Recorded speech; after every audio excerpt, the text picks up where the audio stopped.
Welcome back to another episode of Infidelity Tales Lab. We're thankful for your continued viewership. Before we begin, tell us, where in the world are you watching from? We love knowing our global reach. Now, let's dive into today's story. Chapter 1, The Foundation. Trevor Raines had built his life like he built his construction empire, methodically, deliberately, with an eye for detail that others missed. At 42, he owned the largest residential development company in the county, a reputation forged through 18 years of never missing a deadline and never accepting substandard work. His steel-gray eyes missed nothing on a job site, and that same attention to detail had served him well in life. He'd met Brooke Manning at a charity gala 7 years ago. She was 28 then, a marketing coordinator for a luxury hotel chain, with auburn hair that caught the light and a laugh that seemed genuine. What attracted him most wasn't her beauty, though she was stunning, but her apparent sincerity. In a world full of people trying to get something from him, Brooke had seemed different. She asked about his work with genuine interest, listened when he talked about his plans to expand the business, and never once mentioned money or what he could provide for her. Their courtship was swift but thorough. Trevor had learned early in business that you research your investments, and marriage was the biggest investment of all. Brooke's background checked out: middle-class family from Portland, decent college grades, steady employment history. No red flags. Her friends seemed authentic, her family welcoming. When he proposed on the beach at sunset after 8 months, her tears of joy had seemed real. The first 3 years of marriage were everything Trevor had hoped for. Brooke left her hotel job to start her own boutique marketing consultancy, specializing in high-end restaurants and local businesses. Trevor supported her completely, providing startup capital and helping her find office space in the downtown district he was redeveloping. She was successful, driven, and passionate about her work. They traveled together, hosted dinner parties, and talked about starting a family. But Trevor's keen eye for detail began picking up inconsistencies around year 4. Small things at first: client dinners that ran unusually late, weekend strategy sessions that couldn't be interrupted, a new secretiveness about her phone. Brooke had always been social and outgoing, but her explanations for her increasing absences felt rehearsed. Her boutique consultancy was doing well, but not well enough to justify the new designer clothes and jewelry that appeared in her wardrobe. The changes were subtle enough that most husbands might have dismissed them, but Trevor Raines had built a multi-million-dollar business by noticing what others missed. When a subcontractor was skimming materials, Trevor caught it in the inventory discrepancies. When a project manager was cutting corners on foundation work, Trevor spotted it in the concrete delivery schedules. And now, those same instincts were telling him that something was very wrong with his marriage. Trevor's childhood had taught him that people would disappoint you if you let them. His father had abandoned the family when Trevor was 8, leaving his mother to work 2 jobs to keep their apartment. His mother remarried when Trevor was 14, a man named Carl who seemed decent until the day Trevor came home early from school to find Carl going through his mother's purse, stealing money for gambling. Trevor had watched his mother make excuses for Carl, forgive his betrayals, take him back again and again until finally Carl cleaned out their savings and disappeared. Never trust someone who shows you who they really are, his mother had told him the night after Carl left for good. And never give someone a second chance to destroy you. She died of a heart attack when Trevor was 26, worn down by years of working multiple jobs and the stress of Carl's betrayals. Those lessons had shaped Trevor into the man he was: successful, careful, and utterly unforgiving of betrayal. In business, he made it clear that stealing from him, lying to him, or betraying his trust was a career-ending mistake. Men who tried to cheat him found themselves blacklisted from every major project in the region. Companies that broke contracts discovered that Trevor's network of contacts was deeper than they'd imagined. But he'd allowed himself to believe that marriage would be different, that Brooke would be different. As he sat in his home office on a Thursday evening, reviewing the day's project reports, Trevor heard Brooke's car pull into the driveway. She was 3 hours later than she'd said she'd be, returning from what she described as a client crisis at Romano's, an upscale Italian restaurant downtown. "Hey, honey," Brooke called out as she entered. her voice carrying the slightly forced cheer he'd been noticing more often. "Sorry I'm so late." The Romano situation was a complete nightmare. Trevor looked up from his laptop. What kind of crisis keeps a marketing consultant until 10 at night? Brooke appeared in the doorway, still in her business attire, but looking more polished than someone who'd been dealing with a crisis should look. Her makeup was fresh, her hair perfect. Their head chef walked out in the middle of dinner service. I had to help them figure out damage control for social media and coordinate with their backup chef. Total chaos. Trevor nodded, making a mental note. Romano's was one of his favorite restaurants. He'd eaten there just last week and had a good relationship with the owner, Giuseppe Romano. That sounds stressful. Is Giuseppe handling it okay? Something flickered across Brooke's face, so quickly that most people would have missed it. But Trevor caught it. Surprise, maybe even panic. "Oh, you know how these restaurant owners get when there's drama in the kitchen," she said, already turning away. "I'm exhausted. I think I'll take a shower and go to bed." Trevor watched her retreat upstairs, then picked up his phone. Giuseppe Romano answered on the second ring. "Trevor, good to hear from you. How's the Harbor Point development coming?" "Moving right on schedule." "Giuseppe, I hate to bother you, but my wife Brooke mentioned she was helping you with some kind of crisis tonight." Chef walked out during service. "I wanted to make sure you're okay." There was a pause. "Crisis?" "No, my friend. Everything was normal tonight. Same chef we've had for 3 years. Your wife, she was here for dinner, but not for business. She was with a man, I assumed a client, very well-dressed, good-looking fellow. They had the corner table, seemed to be having a very intimate conversation." Trevor's grip tightened on the phone. "What time was this?" "They arrived around 7:30, left maybe 45 minutes ago." "Is everything all right?" "Everything's fine, Giuseppe. Thanks." Trevor ended the call and sat back in his chair. 7:30 to 9:15. Intimate conversation. A well-dressed, good-looking man who wasn't her husband. For the first time in 7 years of marriage, Trevor Raines allowed himself to consider that his wife might be lying to him.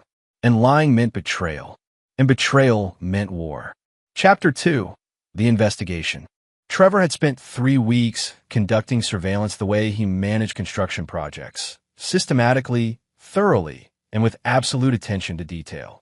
He'd hired Mitchell Hartley, a former police detective turned private investigator, but only for the technical aspects.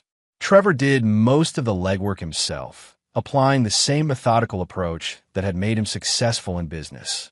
The picture that emerged was devastating and clear.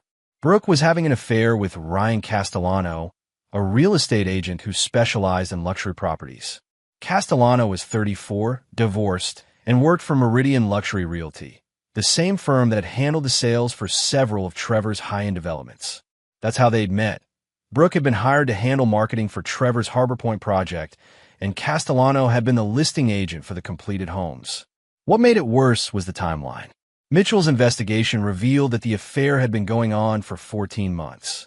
14 months of lies, of elaborate deceptions, of Brooke looking Trevor in the eye every morning and evening while betraying everything their marriage was supposed to represent. The evidence was overwhelming. Hotel receipts charged to Castellano's credit card, showing regular rooms at the Grandview in downtown.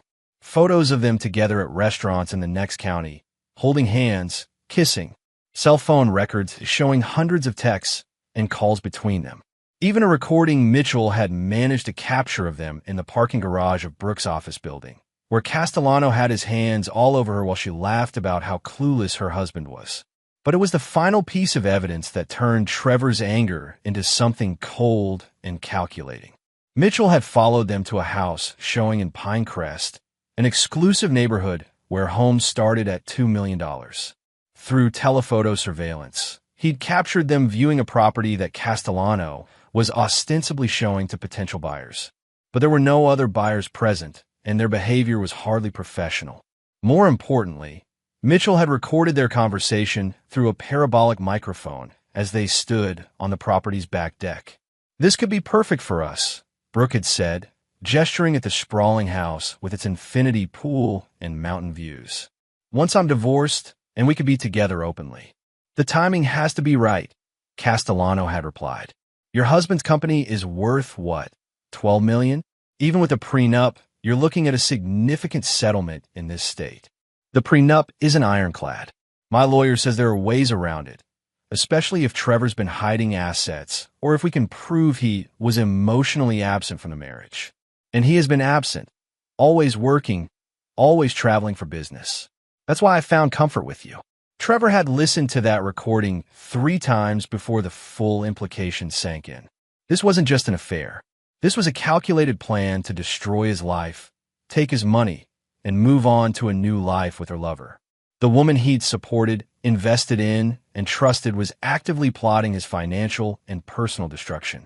In that moment, sitting in his truck outside a job site while listening to his wife's betrayal, something fundamental shifted inside Trevor Raines.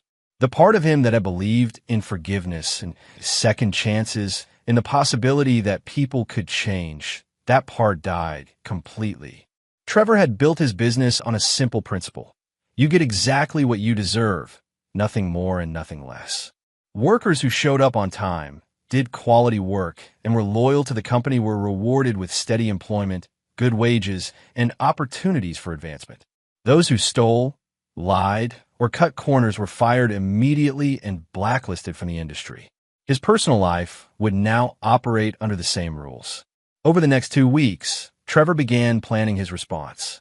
But this wouldn't be a simple divorce proceeding. Brooke and Castellano had made a fundamental error. They'd assumed Trevor was as naive and trusting as he appeared. They'd underestimated exactly who they were dealing with. Trevor Raines hadn't built a construction empire by being soft. He'd grown up poor, fought for every opportunity, and learned that in the real world, nice guys finish last.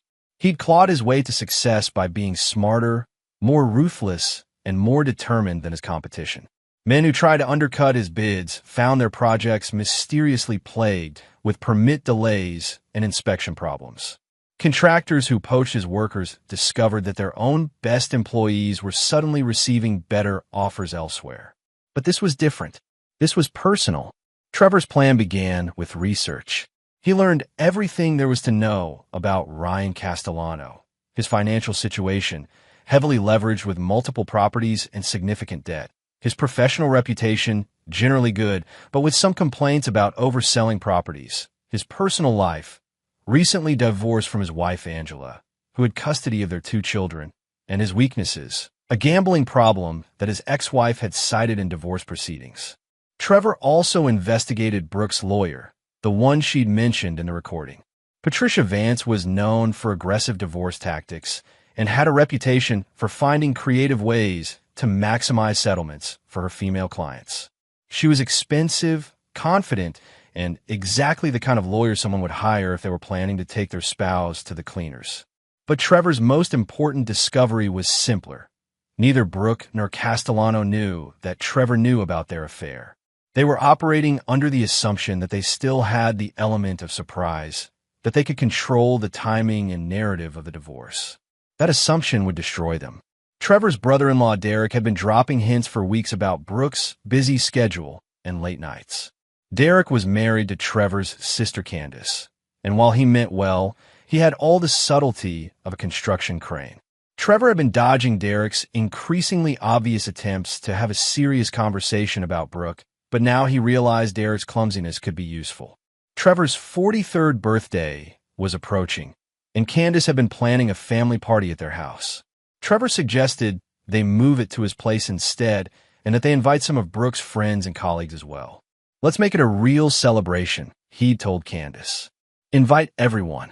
When Candace asked if she should invite Ryan Castellano, since he'd worked with Trevor on real estate projects, Trevor had smiled and said that was a great idea.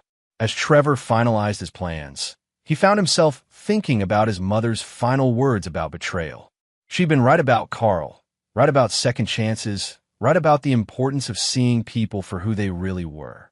Brooke and Castellano were about to learn that Trevor Raines had been paying very close attention. Chapter 3. The Setup. The week before his birthday party, Trevor moved through his daily routine with the precision of a man executing a complex construction project. Every conversation, every action, Every seemingly casual decision was calculated to position his targets exactly where he needed them.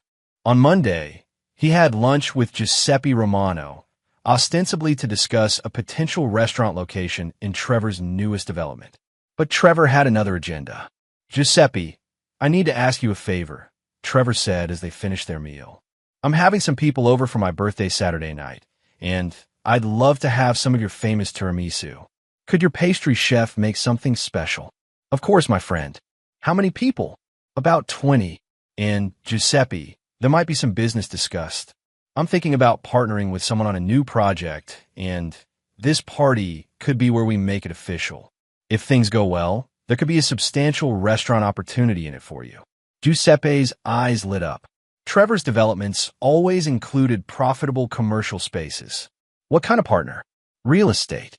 Someone who really understands luxury properties. Trevor paused, as if the thought had just occurred to him. "Actually, you know Ryan Castellano? He'll be there Saturday. If you could find a way to mention that property we looked at in Pinecrest, the one with the mountain views, that would be helpful. Maybe ask him about it, like you're considering it for yourself." Giuseppe nodded enthusiastically. Trevor had just planted the first seed. On Tuesday, Trevor called Patricia Vance's law office, using a voice modulation device he'd borrowed from Mitchell. He identified himself as someone interested in her services for a complex marital situation involving significant assets. "I understand you specialize in cases where the wife needs to, shall we say, maximize her position," Trevor said, affecting a nervous tone. "My situation is delicate. My husband doesn't know I'm considering divorce, and I need to understand my options before I make any moves." The receptionist scheduled a consultation for the following week. Trevor would never attend, of course, but the appointment would serve another purpose. He'd specifically requested a time when he knew Brooke would be free and mentioned that he'd heard about Vance through a friend who was very happy with her recent settlement. On Wednesday, Trevor visited his bank and made a very public withdrawal of $50,000 in cash. He made sure the transaction was witnessed by several people, including the bank manager, and mentioned that he was considering a significant investment opportunity that required immediate liquid capital. On Thursday, Trevor had coffee with his accountant, Linda Walsh, and mentioned that he was thinking about restructuring some of his business assets. "There might be some big changes coming," he said. "I'll need to move some things around to take advantage of a new opportunity." Linda nodded, used to Trevor's occasional business pivots. "Should I prepare anything specific? Just be ready. I might need some documents prepared quickly next week." By Friday, Trevor had created a web of conversations and planted expectations that would all converge at Saturday's party. Everyone who mattered, Giuseppe, Patricia Vance's office, the bank, his accountant, even Derek, had pieces of information that would seem significant when combined with what would happen at the party. Saturday arrived clear and warm. Trevor spent the day preparing his house for the party, setting up the backyard, arranging catering, and making sure everything was perfect. Brooke had been unusually attentive all week, perhaps sensing that something was different about Trevor's mood. She'd even suggested canceling her Saturday morning client meeting to help with party preparations. "Don't be silly," Trevor had told her. "You work so hard. Take your meeting, and I'll handle everything here." Brooke's meeting, Trevor knew, was actually a rendezvous with Castellano at their usual hotel. Mitchell had confirmed the reservation. Trevor wanted them to have their usual morning together. It would make the evening more delicious. At 6 o'clock, guests began arriving. Trevor's sister Candace and Derek came first, followed by neighbors, business associates, and several of Brooke's friends from the marketing world. Giuseppe arrived with an elaborate tiramisu and immediately began circulating, playing his part perfectly by asking several people about the beautiful property in Pinecrest with the mountain views. Ryan Castellano arrived at 7:15, looking confident and relaxed. He brought an expensive bottle of wine and made a point of congratulating Trevor on another successful year. Trevor shook his hand warmly and introduced him to several people as one of the most talented real estate professionals I know. Brooke was radiant, playing the perfect hostess, charming everyone with her stories and laughter. Trevor watched her work the room, noticing how carefully she avoided being alone with Castellano, how she maintained exactly the right amount of professional distance when they spoke. At 8:30, Trevor gathered everyone in the living room for toasts and cake. Derek, as predicted, had been drinking and was in an expansive mood. "Before we do cake," Derek announced, "I have to say something about my brother-in-law here. Trevor, you work too damn hard, man. I mean, your wife works late constantly, too. What is it, Brooke, for nights a week now?"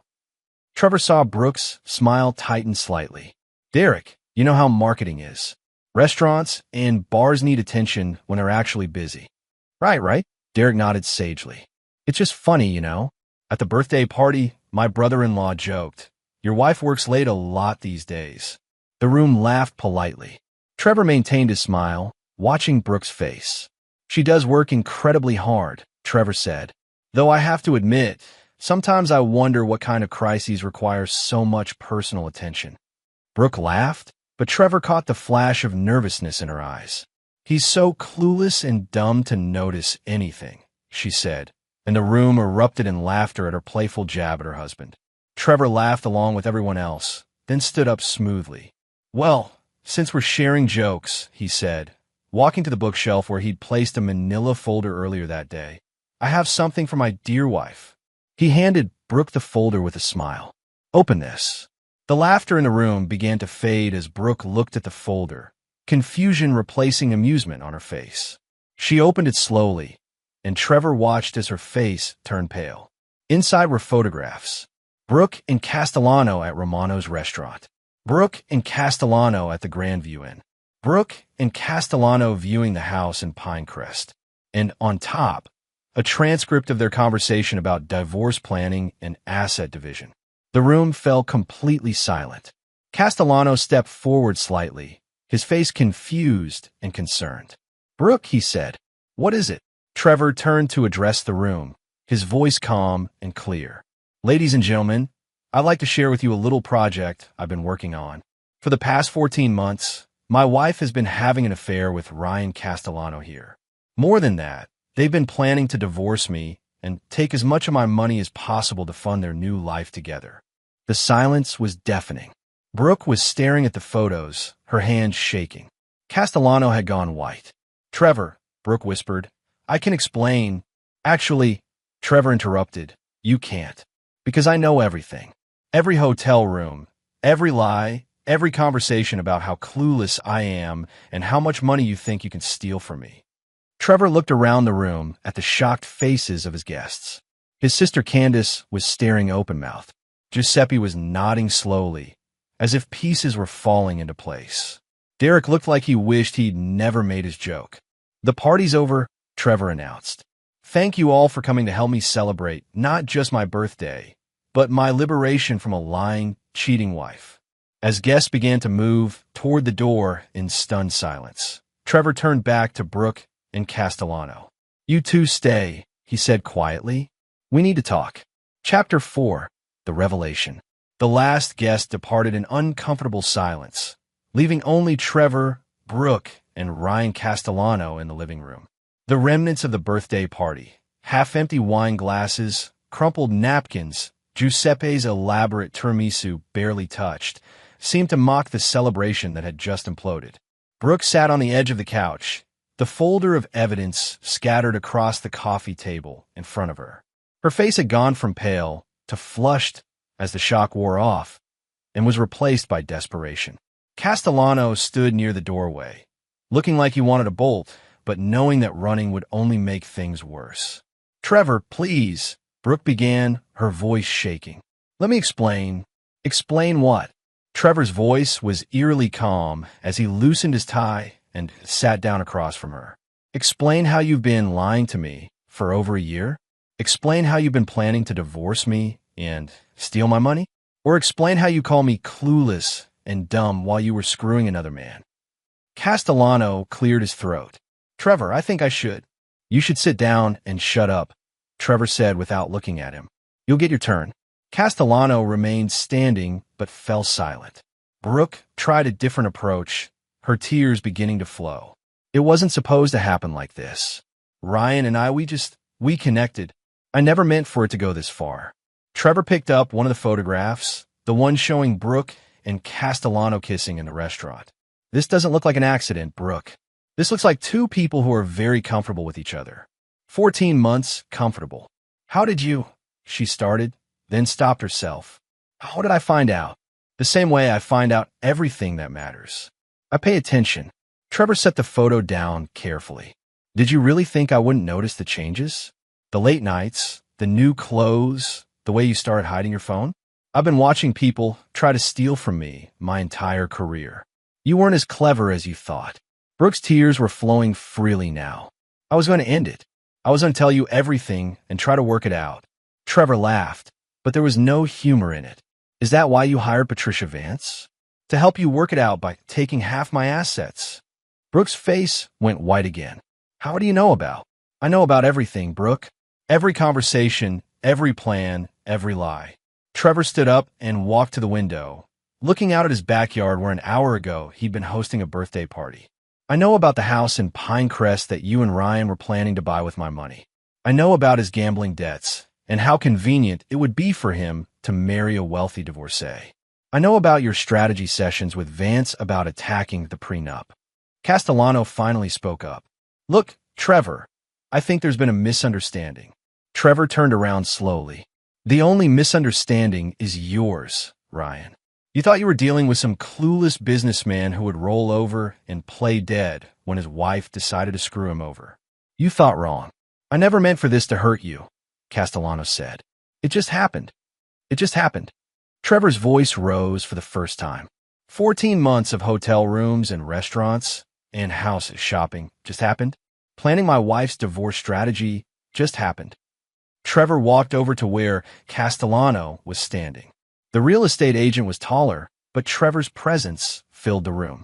You know what I think happened, Ryan? I think you saw an opportunity. A lonely wife with access to serious money, married to a man who traveled for business. I think you calculated exactly how much my company was worth and exactly how much Brooke could walk away with in a divorce. That's not. Shut up. Trevor's voice dropped to a whisper, which was somehow more threatening than shouting. You made one crucial mistake. You assumed I was stupid. You assumed I wouldn't figure it out until it was too late. You assumed wrong. Brooke tried to stand up, to position herself between the two men. Please, both of you, just calm down. We can figure this out like adults. Trevor looked at his wife, soon-to-be ex-wife, with something approaching pity. Adults? Adults don't sneak around for over a year plotting to destroy their spouse's life. Adults don't call their husband clueless and dumb while they're stealing from him. I wasn't stealing. What would you call it? Trevor gestured at the papers scattered on the table. You were planning to claim I was emotionally absent, use that to attack the prenup, and walk away with millions of dollars you didn't earn. If that's not stealing, what is? Brooke wiped her eyes, and Trevor could see her shifting tactics. The tears weren't working, so now she'd try anger. I gave you 7 years of my life, Trevor. I supported your business, entertained your clients, played the perfect wife. Don't I deserve something for that? You deserve exactly what the prenup says you deserve. The house in Portland that's in your name, the car, and $50,000 for every year of marriage. That's $350,000, which is more than generous for someone who's been cheating on me for a third of our marriage. That's not enough to start over, Brooke said, her mask slipping completely now. Do you know how much it costs to live decently? How much a nice house costs? $300,000 won't even buy a decent condo in this market. And there it was, the real Brooke, the one who had been planning to steal his life's work because she felt entitled to luxury without earning it. That's not my problem anymore, Trevor said. You should have thought about that before you decided to cheat.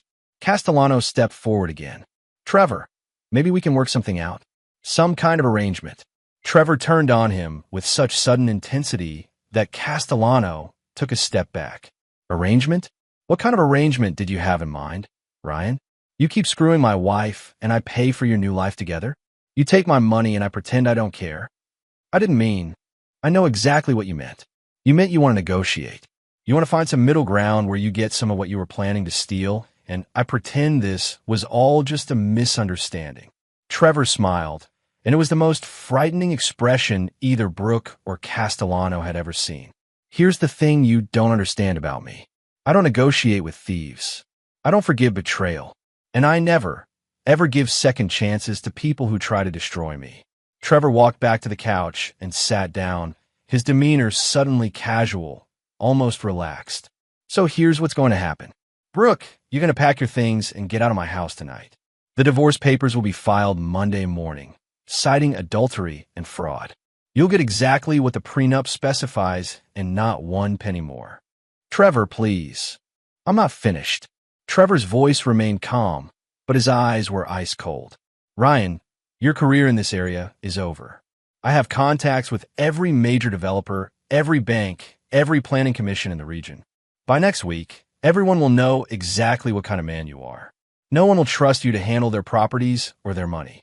Castellano's face had gone pale. You can't do that. I have contracts, clients.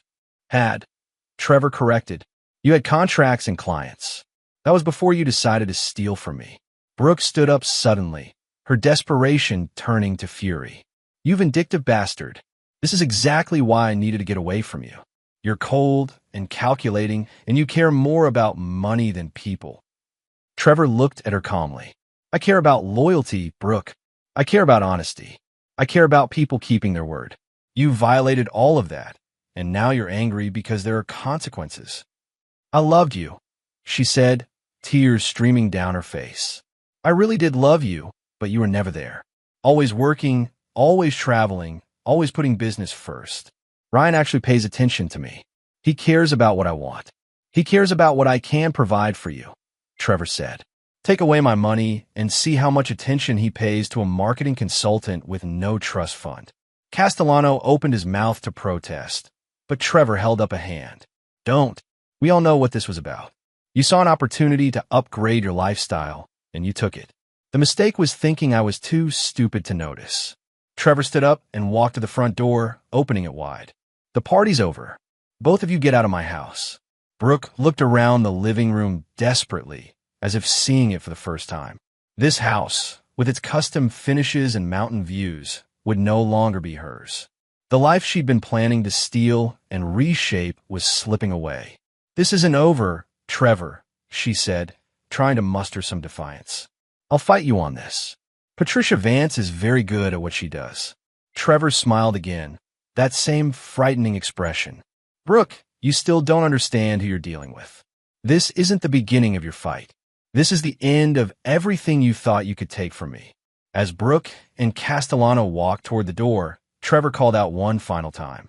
Oh, and Brooke, you were right about one thing at the party. I'm clueless sometimes. I was clueless enough to trust you. But I'm not dumb, and I never forget. The door closed behind them with a quiet click, leaving Trevor alone in his house for the first time in 7 years. But he wasn't feeling lonely. He was feeling free, and he was just getting started. Chapter 5, The Aftermath. Trevor woke up Monday morning to 17 missed calls and 43 text messages. Word of Saturday night's revelation had spread through their social circle like wildfire, and everyone wanted to know what had really happened. He ignored most of them, focusing instead on the calls that mattered. The first was from his lawyer, Harrison Webb, who had been Trevor's legal counsel for business matters since he'd started the company. Webb had received an early morning call from Patricia Vance, who is now representing Brooke officially. She's claiming emotional abandonment and financial withholding, Webb said over coffee at their usual breakfast spot downtown. Vance is arguing that your business travel and long hours constituted constructive abandonment, which could invalidate the prenup. Trevor sipped his coffee calmly. What else? She's also claiming that you've been hiding assets, and that the business valuation in the prenup was artificially low. She wants a complete forensic accounting of your finances going back 5 years. Let her have it, Trevor said. Every record, every receipt, every transaction. I have nothing to hide, and the business valuation was done by 3 independent firms. She's fishing. Webb looked surprised. Most clients in contentious divorces wanted to limit their spouse's access to financial records. Are you sure? A forensic accounting will cost both sides significant money and time. I'm sure. In fact, I want you to be completely cooperative with any reasonable request for information. The faster she realizes there's nothing to find, the faster this ends. What Trevor didn't tell Webb was that he'd spent the weekend making sure his financial records were not just clean, but would reveal something very interesting about Brooke's recent activities. The second important call was from Giuseppe Romano, who sounded embarrassed and apologetic. "Trevor, I'm so sorry about Saturday night. If I had known what was happening, I never would have mentioned the Pinecrest property." "Don't apologize, Giuseppe. You helped me more than you know. In fact, I have a proposition for you." Trevor had spent Sunday morning researching something that had been nagging at him since Saturday night. Castellano had been showing Brooke the house in Pinecrest, but the property record showed that it had been purchased 6 months ago by an LLC called Mountain View Holdings. The buyer had paid cash, well above asking price, and the purchase had been handled by Meridian Luxury Realty, Castellano's firm. A little more digging revealed that Mountain View Holdings was a shell company registered in Delaware, with Ryan Castellano listed as the managing member. Somehow, a real estate agent with significant gambling debts had managed to purchase a $2 million property with cash. "Giuseppe, you know people in the restaurant business all over the region, right?" "Of course. It's a small community. I need you to ask around about something. Quietly. Find out if anyone has heard rumors about money laundering through real estate sales. Specifically, cash purchases of luxury properties through shell companies." There was a pause. "That's a serious accusation, Trevor. I'm not accusing anyone of anything yet. I'm just curious about how a man with Ryan Castellano's financial profile could afford to buy a $2 million house with cash." Giuseppe agreed to ask around discreetly. Trevor suspected that Castellano's sudden wealth wasn't from real estate commissions alone. The third call was the most satisfying. Mitchell Hartley had spent the weekend doing additional surveillance and had discovered something interesting. "Your wife didn't go home Saturday night," Mitchell reported. "She went to Castellano's apartment and hasn't left. But here's the thing. There's been a steady stream of visitors. Men in expensive suits, driving expensive cars. None of them looked like real estate clients." "How many visitors?" 6 different men since Saturday night. All well-dressed. All driving luxury cars with out-of-state plates. And here's the kicker. I ran the license plates. 3 of them came back to rental car companies, but the renters paid cash and used fake names." Trevor felt a familiar tingle of excitement, the same feeling he got when a complex construction project began to come together. "Keep watching. I want to know who these people are and what they want with Castellano." The fourth call came Tuesday morning from an unexpected source, Castellano himself. "Trevor, we need to talk." Castellano's voice was strained, desperate. "There are things you don't understand about the situation." "Such as?" "I can't discuss it over the phone. Can you meet me somewhere private?" Trevor was intrigued, despite himself. "Why would I want to meet with you?" "Because Brooke is in danger, and whether you believe it or not, so are you." Trevor agreed to meet Castellano at a construction site on the outskirts of town, one of Trevor's current projects that would be deserted on a Tuesday evening. He brought Mitchell along, positioned as a lookout, and wore a wire recording device. Castellano arrived looking haggard and nervous, constantly checking over his shoulder. Gone was the confident real estate agent who had shaken Trevor's hand at the birthday party. This man looked terrified. "Talk," Trevor said without preamble. "The house in Pinecrest, the one I showed Brooke, I didn't buy it legitimately. It was purchased with money that doesn't belong to me." "Whose money?" Castellano ran his hands through his hair. "There are people from Chicago, investors who needed to clean money through real estate purchases. I helped facilitate the transactions, took a percentage. It was supposed to be simple: buy properties with their cash, hold them for a year, then sell and return their money clean." "Money laundering." "Yes, but something went wrong. The FBI started investigating some of their other operations, and now they're nervous about their assets. They want everything liquidated immediately, including the Pinecrest house." Trevor began to understand. "But you can't sell it immediately without taking a loss. And you've been using the house to impress Brooke, letting her think you owned it." "Exactly. And now they know about Brooke, about our relationship, about our plans. They think she's a liability, someone who could expose the operation." "What do they want?" Castellano looked physically ill. "They want their money back with interest." $2.5 million by Friday, or they're going to eliminate what they see as loose ends. Meaning you and Brooke. Meaning all of us. They know about the divorce, about Brooke's plans to get money from you. They think this whole thing is a setup, that maybe you're working with law enforcement. Trevor almost laughed. His wife's affair had accidentally entangled them all with Chicago money launderers who now saw everyone involved as a threat. "What do you want from me?" Trevor asked. "Help me get the money. Lend it to me, and I'll pay you back once this is resolved. I know you hate me, but Brooke doesn't deserve to die because of my mistakes." Trevor considered this. His wife had betrayed him, planned to steal from him, humiliated him. By all rights, he should walk away and let her face the consequences of her choices. But Trevor Raines had built his success on being smarter than his opponents, not just more ruthless. And he was beginning to see an opportunity in this situation that was far more satisfying than simple divorce proceedings. "I'll help you," Trevor said finally. Castellano's relief was visible. "Thank you. I know this doesn't make up for what we did, but I'm not helping you out of forgiveness," Trevor interrupted. "I'm helping because this situation gives me leverage I didn't have before, and because I want to be the one who decides how this ends." Castellano looked confused. "What do you mean?" Trevor smiled, and once again it was that frightening expression that had become familiar over the past few days. "I mean that you and Brooke just went from trying to steal from me to owing me your lives. And I always collect on my debts." Chapter 6. The Trap. Trevor spent Wednesday morning in his office, ostensibly reviewing construction schedules, but actually designing the most complex project of his career. Not a building this time, but a trap that would give him complete control over everyone who had betrayed him. The first component was the money.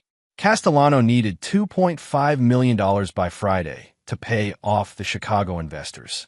Trevor had that amount available, but lending it directly would be too simple. Instead, he structured it as a business transaction. He called Castellano with an offer. Trevor would purchase the Pinecrest property for $2.5 million, enough to satisfy the debt. But the sale would be contingent on specific conditions that would give Trevor ongoing leverage over both Castellano and Brooke. The first condition, Trevor explained over the phone, is that you and Brooke sign affidavits admitting to the affair and the plans to defraud me in the divorce. These documents will be held in escrow with my lawyer. "Why do you need that?" "You already have evidence. The evidence I have could be challenged in court. Surveillance photos can be dismissed, recordings can be questioned. Signed confessions are ironclad."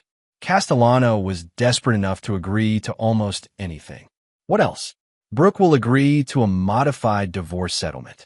Instead of the prenup terms, she'll accept a structured payout over 5 years, contingent on her behavior during that period." "What kind of behavior?" "She'll agree to specific restrictions on her conduct and associations. No contact with you beyond what's necessary for this immediate crisis. No public statements about me or our marriage. No attempts to challenge the divorce terms." Trevor could hear Castellano thinking, "And if she violates these restrictions?" The payments stop, and the confession documents become public. Her reputation, her business, her future prospects, all destroyed. The second component of Trevor's trap involved the Chicago money launderers themselves. Trevor had no intention of letting them simply disappear with their money clean.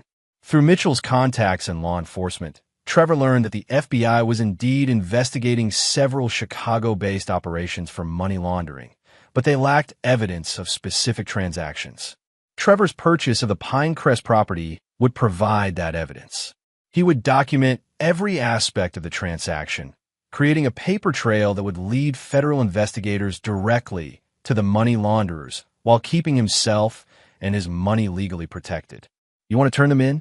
Mitchell asked when Trevor explained the plan. "I want them neutralized. As long as they're free, they're a threat to Brooke and therefore a threat to my ability to control the situation. If they're in federal custody, they can't retaliate against anyone." The third component was the most personal, Brooke herself. The structured payout Trevor was offering would keep her financially dependent on him for 5 years, during which time she would have to follow his rules or lose everything. It was a more elegant form of revenge than simply destroying her in divorce court. But Trevor's plan went deeper than financial control. He was going to use this crisis to reshape the entire situation to his advantage. On Thursday morning, Trevor met with Brooke for the first time since Saturday night. She agreed to the meeting only because Castellano had explained the danger they were in and how Trevor's offer was their only way out alive. They met at a neutral location, a conference room at Webb's law office downtown. Brooke looked exhausted and frightened, a far cry from the confident woman who had called him clueless and dumb just 5 days earlier. "Ryan told me about your offer," she said without preamble. "I want to understand the terms." Trevor slid a document across the table. "It's all laid out there. You sign the confession, agree to the behavior restrictions, and accept the structured payout. In return, you get out of this situation alive and with enough money to start over." Brooke read through the document carefully. Some of these restrictions are pretty severe. No public appearances without approval. No social media posts about our marriage. No contact with Ryan except for emergencies. "You chose to make our private life public when you had your affair," Trevor said. "These are the consequences of that choice. And what happens after 5 years? After 5 years, if you've followed all the terms, you'll have received approximately $1.2 million and be free to live your life however you choose. That's far more than the prenup would have given you." Brooke looked up from the document. "Why are you doing this? You could have just let us deal with the Chicago people ourselves." Trevor had been expecting this question. "Because I don't like loose ends and I don't like being threatened by proxy. As long as you and Ryan were in danger from these people, they were a potential threat to me as well." It was partly true, but not the whole truth. The whole truth was that Trevor had realized something important over the past few days. Destroying Brooke completely would be satisfying in the short term, but controlling her completely would be satisfying for much longer. "I need guarantees," Brooke said. "How do I know you won't just take my signed confession and use it against me anyway?" "Because it benefits me more to have you alive, functional, and under my control than it does to have you destroyed. A destroyed enemy is no longer useful. A controlled enemy can be very useful indeed." Brooke stared at him, perhaps finally beginning to understand who she had really been married to for 7 years. "You're enjoying this. I'm solving a problem efficiently. Whether I enjoy it or not is irrelevant." The meeting lasted 2 hours. By the end, Brooke had signed the confession and agreed to all of Trevor's terms.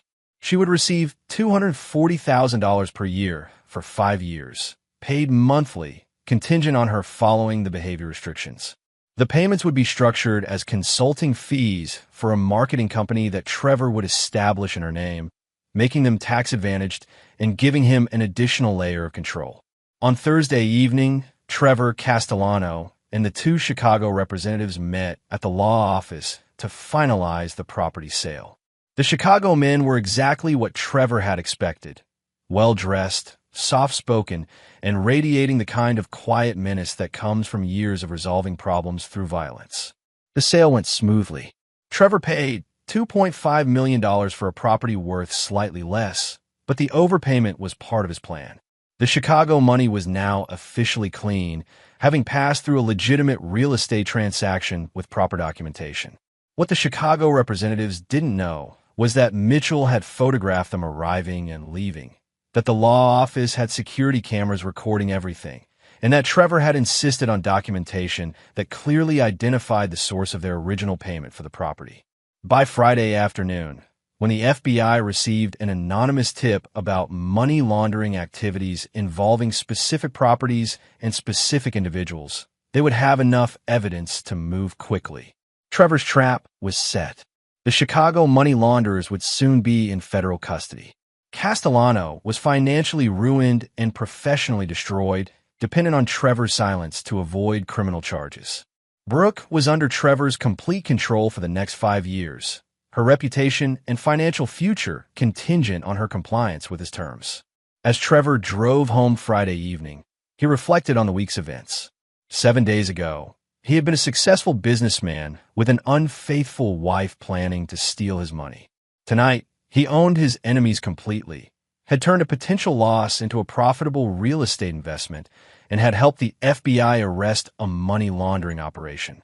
Most importantly, He had proven to himself and everyone else that Trevor Raines was not a man to be betrayed, underestimated, or crossed.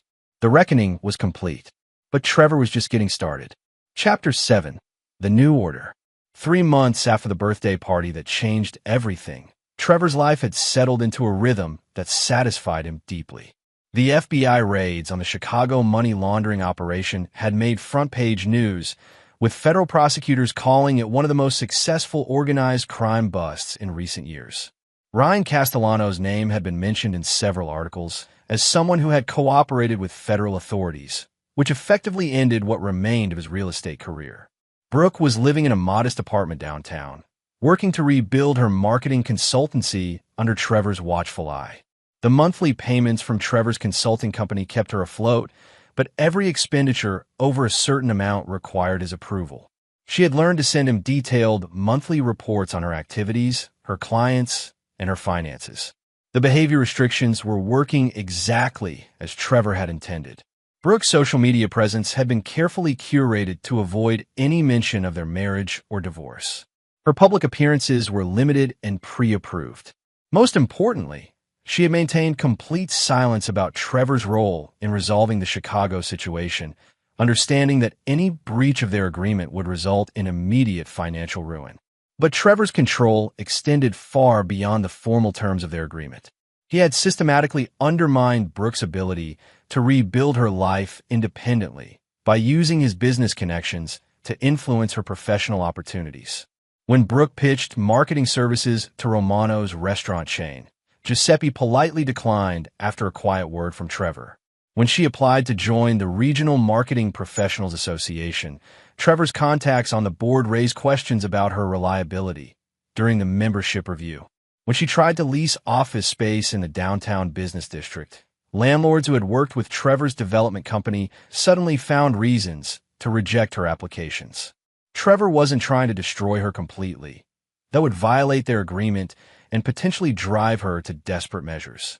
Instead, he was carefully managing her success, ensuring that she remained viable enough to continue making payments, but dependent enough to never challenge his authority. The morning routine had become almost ritualistic.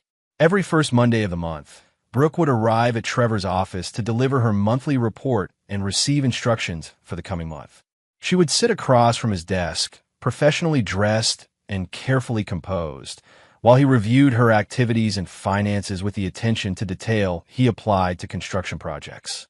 The Romano account, Trevor said during their December meeting, reading from her report. You marked it as a potential client, but noted they declined your services. Yes. Giuseppe said they were happy with their current marketing firm. Trevor made a note in the margin of her report. And the Westfield Mall project? Still pending. The decision committee wants to interview 3 more candidates before making a choice. Another note. Trevor knew that the Westfield project would be awarded to a firm whose owner owed Trevor favors from a previous development deal, but he didn't mention this to Brooke. Your expenses last month were reasonable, Trevor continued, but I noticed you had several dinners out that weren't marked as business expenses. Who were you dining with? Brooke's jaw tightened slightly. This was always the part of their meetings that tested her composure. Friends, social dinners, nothing that violates our agreement. I'm not accusing you of violating anything. I'm maintaining oversight of my investment in your stability. The language Trevor used was always carefully chosen. He never spoke to Brooke as an ex-husband or as someone exercising personal control over her life. Everything was framed in business terms, as if he were managing a particularly important construction contract. There is one matter we need to discuss, Trevor said, setting down her report. I understand Ryan Castellano has been trying to contact you. Brooke's carefully maintained composure slipped for just a moment. He's called a few times. I haven't responded. What does he want? I don't know. I haven't spoken to him since the property's sale. Trevor had actually been monitoring Castellano's communications through Mitchell's ongoing surveillance. Castellano was desperately seeking work, had been evicted from his apartment, and was apparently hoping to convince Brooke to help him financially. The irony wasn't lost on Trevor. The man who had planned to live off Trevor's money was now hoping to live off the money Trevor was providing to Brooke. He's become a liability, Trevor said. His cooperation with the FBI protected him from criminal charges, but it also marked him as unreliable in certain circles. People in this business don't trust someone who cooperates with federal investigators, even when that cooperation was necessary for survival. What are you saying?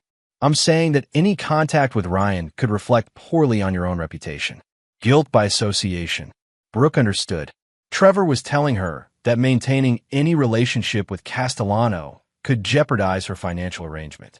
It was another layer of control, another way of isolating her from anyone who might encourage her to challenge Trevor's authority. After Brooke left his office, Trevor walked to the window and looked out at the city skyline. Several of the buildings he could see had been constructed by his company. Others were being developed by competitors who had learned to respect Trevor's position in the market. The intercom buzzed. "Mr. Raines? Mitchell Hartley is here to see you." Mitchell entered with his usual efficient demeanor, carrying a folder of surveillance reports and photographs. Their monthly meetings had become routine as well. Brooks maintaining compliance with all the restrictions, Mitchell reported. No unauthorized contacts, no public statements about the divorce, no attempts to challenge the financial arrangements. And Castellano, he's struggling. Lost his real estate license last month. Turns out the state board doesn't like money laundering convictions, even when charges were dropped. He's been working construction jobs, day labor mostly. Trevor nodded. Any indication he's planning to cause problems? None. If anything, he seems broken. The FBI cooperation saved him from prison, but destroyed his reputation and his career. He's been asking mutual acquaintances about Brooke, but no one's telling him anything useful. Keep monitoring both of them. I want to know about any changes in their situations or behavior. After Mitchell left, Trevor returned to his desk and opened a different folder, one containing information about potential new business ventures. The money from the Pinecrest property sale had been reinvested in a commercial development project that was already showing strong returns. The monthly payments to Brooke were easily covered by the profits from that investment alone. More importantly, Trevor had discovered that he enjoyed the strategic aspects of his new arrangement. Managing Brooke's life, controlling her opportunities, maintaining leverage over her future. It satisfied something in him that simple business success had never quite achieved. For the first time in his adult life, Trevor Raines felt completely in control not just of his own destiny, but of the destinies of those who had tried to betray him. It was a feeling he intended to maintain for as long as possible. The reckoning had evolved into something more sophisticated than revenge. It had become a system of justice that would continue indefinitely, reminding everyone involved that actions had consequences and that Trevor Raines never forgot a betrayal. Chapter 8. The Test. In month 4 of their arrangement, Trevor received a call that would test whether his control over Brooke was as complete as he believed. Patricia Vance, the aggressive divorce attorney who had originally been representing Brooke, requested a meeting to discuss new developments in the case. Trevor agreed to meet with Vance at her office, bringing Harrison Webb as backup counsel. Vance's office was exactly what Trevor had expected: glass and steel, expensive art, furniture designed to intimidate clients into accepting large legal bills. "Mr. Raines," Vance began, "I've been in touch with your ex-wife recently. She's expressed some concerns about the current financial arrangement between you two." Trevor remained silent, letting Webb handle the initial response. "My client's divorce settlement was concluded months ago," Webb said. "If Mrs. Raines has concerns about compliance, those should be addressed through proper channels." "The issue isn't compliance," Vance continued. "The issue is duress. Mrs. Raines has retained my services to explore whether she was coerced into accepting terms that were substantially different from what she was originally entitled to under state law." Trevor felt a familiar tingle of excitement. This was the kind of challenge he'd been expecting eventually. Brooke was testing the boundaries of their arrangement, probably hoping to find a way out of the behavior restrictions while keeping the financial benefits. "What specific claims of duress is she making?" Webb asked. Vance slid a document across the conference table. "Mrs. Raines alleges that she was threatened with physical harm by associates of Mr. Castellano's former business partners if she didn't accept the modified settlement terms. She claims that Mr. Raines used this threat to coerce her into signing away rights she was entitled to under the original prenuptial agreement. Trevor read through the document carefully. It was cleverly constructed, technically true in some respects, but misleading in others. Brooke had been threatened by the Chicago money launderers, and Trevor had used that situation to his advantage in structuring their settlement. But the document implied that Trevor had orchestrated the threats himself, which wasn't true. "This is an interesting interpretation of events," Trevor said finally. "But it's also provably false." "How so?" Trevor looked at Webb, who nodded. They had prepared for this possibility. "Because I have documentation proving that Mrs. Raines knew about the Chicago situation before our divorce settlement was even discussed. I have recordings of her and Mr. Castellano discussing how to handle the money laundering discovery weeks before they approached me for help. This was a bluff, but a calculated one." Trevor suspected that Brooke and Castellano had been aware of the Chicago money source for some time before the crisis came to a head, and that Brooke's current legal strategy was based on the assumption that Trevor couldn't prove her prior knowledge. Vance's expression remained neutral, but Trevor caught a flicker of uncertainty. "What recordings?" "Surveillance audio captured during the investigation of their affair. Mrs. Raines and Mr. Castellano discussed the money laundering situation and how it might affect their plans for our divorce settlement. They specifically talked about using any threats from Chicago as leverage to get better terms for me." This was a more significant bluff, but Trevor was confident in his reading of the situation. Brooke's legal strategy depended on portraying herself as an innocent victim caught up in Castellano's criminal activities. If she had prior knowledge and had tried to use the situation to her advantage, her claims of duress would collapse. "I'd like to hear these recordings," Vance said. "I'm sure you would. But they're currently part of an ongoing federal investigation into the money laundering operation. They won't be available for civil proceedings until the criminal case is concluded." Another bluff, but a reasonable one. The FBI investigation was indeed ongoing, and it was plausible that surveillance evidence would be restricted during active proceedings. Vance leaned back in her chair, clearly recalculating her strategy. Even if Mrs. Raines had prior knowledge of Mr. Castellano's activities, that doesn't negate claims of duress during the settlement negotiations. "Actually, it does," Webb interjected. "If Mrs. Raines entered into settlement negotiations knowing about the Chicago situation and hoping to use it to her advantage, she can't later claim she was coerced by that same situation." Trevor watched Vance's face as she realized that her client's legal position was weaker than she'd initially believed. The meeting continued for another 30 minutes, but Trevor could tell that Vance was already preparing to recommend that Brooke abandon this approach. After leaving Vance's office, Trevor drove directly to Brooke's apartment. Their monthly meeting wasn't scheduled for another week, but this situation required immediate attention. Brooke answered the door, looking surprised and slightly guilty. "Trevor, I wasn't expecting you. I just came from Patricia Vance's office," Trevor said, walking past her into the living room. "We need to talk." Brooke closed the door and turned to face him, her expression shifting from surprise to defiance. "I have a right to explore my legal options." "You have the right to do whatever you want," Trevor replied calmly. "Just as I have the right to respond to any violation of our agreement. I haven't violated anything. Consulting with an attorney isn't forbidden under our terms." Trevor sat down on her couch, making himself comfortable in a way that demonstrated his complete confidence in the situation. "Consulting with an attorney isn't the problem, Brooke. Lying to that attorney about the facts is the problem. I haven't lied to anyone." "Really?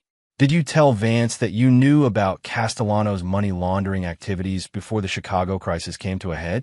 Did you tell her about the conversations you had with Ryan about using any threats as leverage in our divorce negotiations?" Brooke's face went pale, confirming Trevor's suspicions about her prior knowledge. "I don't know what you're talking about," she said, but her voice lacked conviction.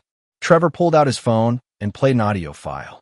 It was actually a recording of a conversation between two of his construction workers discussing a job site problem, but he'd edited it to remove identifying context. To Brooke, listening from across the room, It could easily sound like a muffled recording of voices discussing legal strategies. "That's from 3 weeks before you approached me for help with the Chicago situation," Trevor said, stopping the playback. "Your voice and Ryan's discussing how to use the money laundering discovery to get better divorce terms." It was a complete fabrication, but Brooke's guilty expression told Trevor that his guess about her prior knowledge had been correct.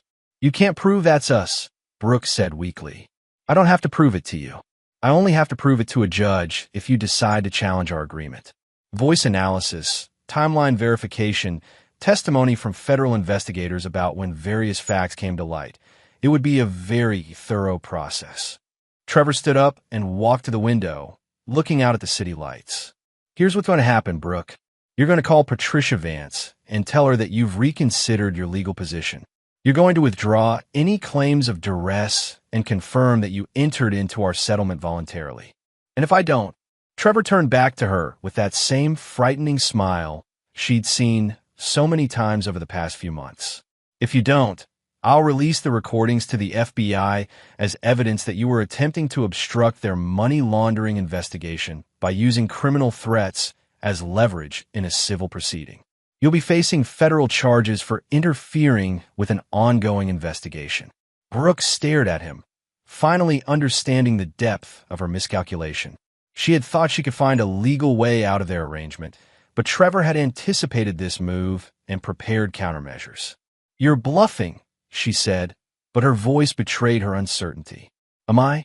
Are you willing to bet your freedom on that assumption?" The room fell silent as Brooke realized that she had no good options. Challenging Trevor's control meant risking criminal prosecution based on evidence that she couldn't verify, but couldn't afford to ignore. "What do you want me to tell Vance?" she asked finally. "Tell her the truth. That you consulted with her because you were hoping to find a way out of an agreement that you now regret, but that upon reflection, you realized that the agreement was fair and that you entered into it voluntarily." Trevor walked to the door, then turned back one final time. "This was a test, Brooke. You failed it. Don't test me again." As Trevor drove home, he reflected on how satisfying it had been to watch Brooke's legal strategy collapse under the weight of her own deceptions. She had tried to use the system against him, but Trevor understood the system better than she did. More importantly, this incident had proven that his control over Brooke was even more complete than he'd realized. She wasn't just following his rules because of the financial benefits. She was following them because she was genuinely afraid of the consequences of defying him. That fear was the foundation of everything Trevor had built since the birthday party 6 months ago. And now he knew that foundation was solid enough to support whatever he decided to build on top of it. Chapter 9. The Resolution. 2 years after the birthday party that had changed everything, Trevor Raines stood in his office looking out at the latest addition to the city skyline, a 30-story mixed-use development that bore his company's signature architectural style. The building would house offices, luxury condos, and ground-floor retail space, including a restaurant that Giuseppe Romano was opening as his flagship location. The project had been Trevor's most ambitious yet, and its success had cemented his position as the dominant commercial developer in the region. More importantly, it had been funded in part by the profits from the Pinecrest property and other investments that had grown out of his calculated response to Brooke's betrayal. Trevor's control over his former wife had evolved over 24 months into something more sophisticated than simple revenge. Brooke had become, in effect, a controlled asset whose activities and success Trevor managed like any other business investment. The monthly reports continued, the behavior restrictions remained in place, and the financial payments created a dependency that guaranteed her compliance. But Trevor had realized something important during their second year of this arrangement. Complete control was only satisfying if it was occasionally challenged. Brooke's attempt to use Patricia Vance to escape their agreement had provided exactly the kind of test that reminded Trevor why he enjoyed this power. So when Mitchell knocked on his office door that Thursday morning with news that would require another major decision, Trevor was almost pleased to have a new problem to solve. "Castellano's dead," Mitchell announced without preamble. Trevor looked up from the architectural plans he'd been reviewing. "Ow! Car accident last night. Single vehicle. Ran off the road near the interstate."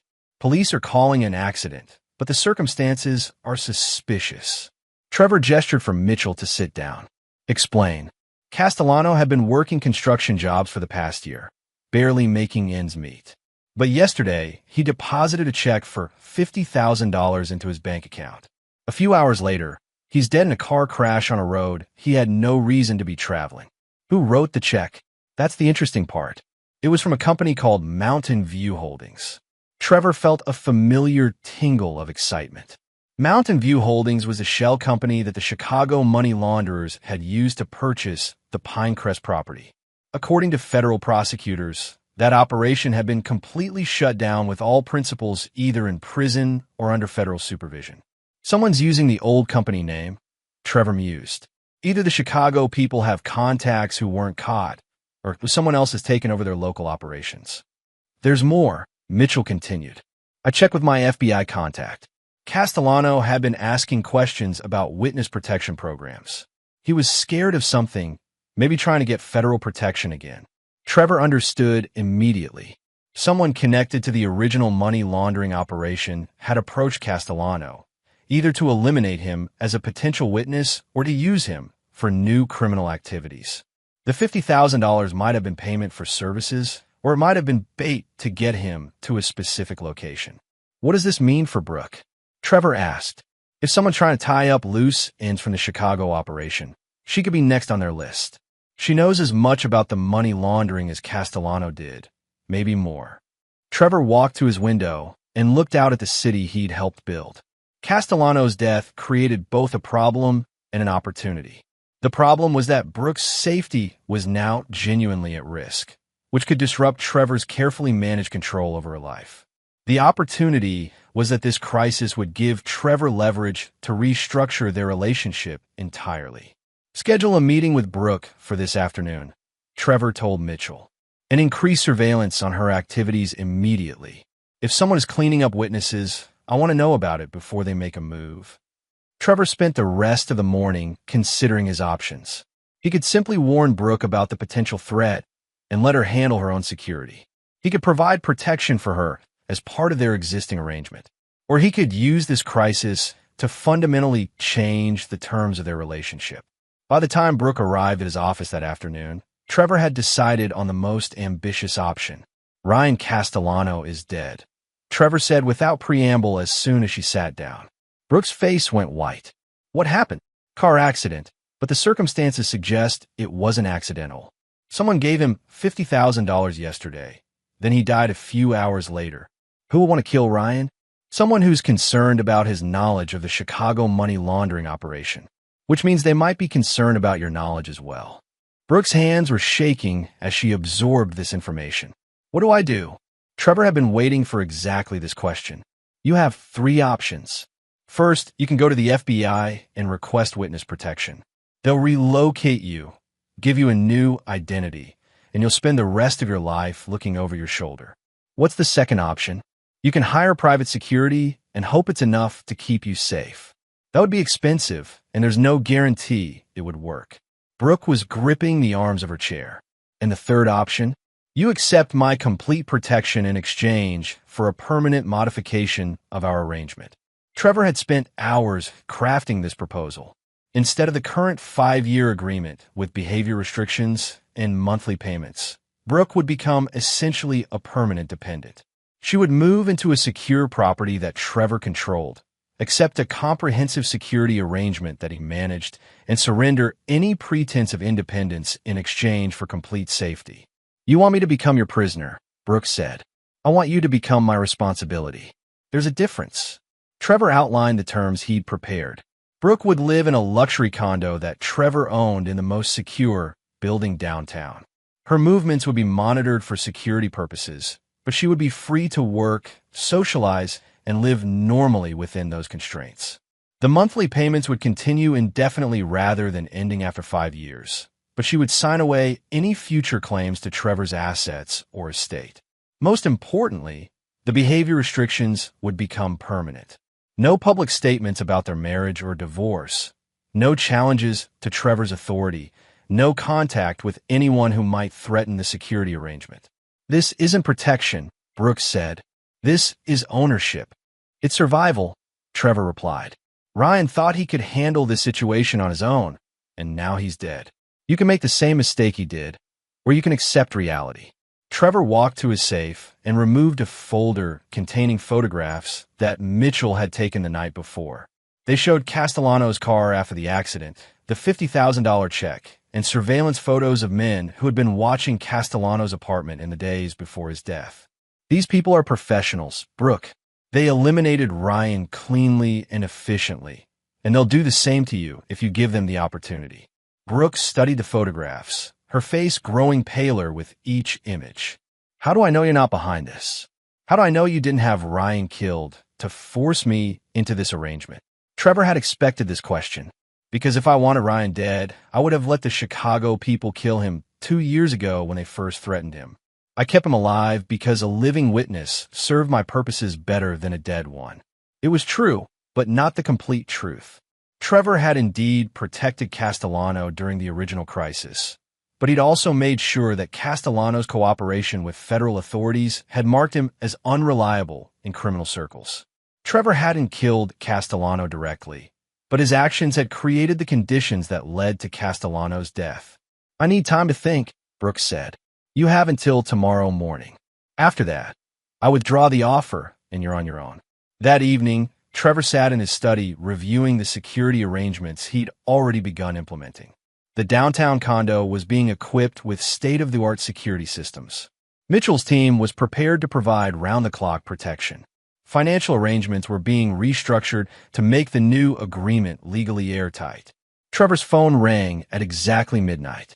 Brooke's voice was quiet but steady. I accept your terms, she said. All of them. 3 days later, Brooke moved into the secure condo with 2 suitcases and a box of personal items. Everything else from her old life, furniture, photographs, mementos, was left behind as part of her transition into what Trevor privately thought of as phase 2 of their relationship. The condo was luxurious and comfortable, with floor-to-ceiling windows offering spectacular city views. It was also completely monitored, with security cameras in every room except the bedroom and bathroom, and electronic locks that required Trevor's authorization to disengage. Trevor visited on the first evening to ensure that everything was properly arranged. Brooke stood at the window, looking out at the city lights, her reflection ghost-like in the glass. This isn't how I thought my life would turn out, she said without turning around. This is how your life turned out because of the choices you made, Trevor replied. You chose to have an affair. You chose to plan stealing from me. You chose to get involved with criminals. This is the consequence of those choices.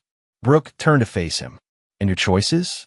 Were the consequences of what you've chosen to do? Trevor considered the question seriously. Over the past 2 years, he had systematically destroyed or controlled everyone who had betrayed him.